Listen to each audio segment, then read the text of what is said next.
तो यहाँ पे क्वेश्चन दिया हुआ है लेट y बराबर y x be the solution of the differential equation, और ये दिया हुआ है ऐसा, ये वाला इक्वेशन दिया हुआ है, ठीक है। तो इसमें देखो इस क्वेश्चन में क्या करना है, सबसे पहले तो इसमें डिफरेंशियल इक्वेशन लिख लिया हमने और एक गिवन पार्ट लिख लिया कि कितना क्या दिया हुआ है। उसके बाद फिर आपको देखो ये डिफरेंशियल इक्वेशन लिखा हमने और ये गिवन पार्ट दिया है। उसके बाद नेक्स्ट आपको देखना है यहाँ पे, इसको इस फॉर्मेट में हमने अरेंज किया, यहाँ से p की वैल्यू और q की वैल्यू दोनों हमने लिख लिया। यहाँ पे p की वैल्यू है 2 sec स्क्वायर एक्स और q की वैल्यू है 2 sec square x plus 3 tan x sec square x. Then next हमने क्या किया, इंटीग्रेटिंग फैक्टर निकाला। इंटीग्रेटिंग फैक्टर निकल के आया e के power 2 tan x। Integrating factor आपको निकालना आता होगा, आई होप, नहीं आता है तो यहाँ पे मैथड लिखा हुआ है।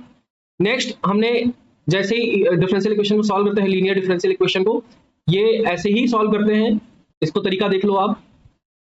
देन सारी चीजें यहाँ पे हमने पुट कर दी और सारी चीजें पुट करने के बाद हमने सोचना शुरू किया कि इसका इंटीग्रेशन हम लोग कैसे करेंगे। तो यहाँ से हमें दिख रहा है कि अगर हम tan x को t मान लें तो हम इसका इंटीग्रेशन कर सकते हैं।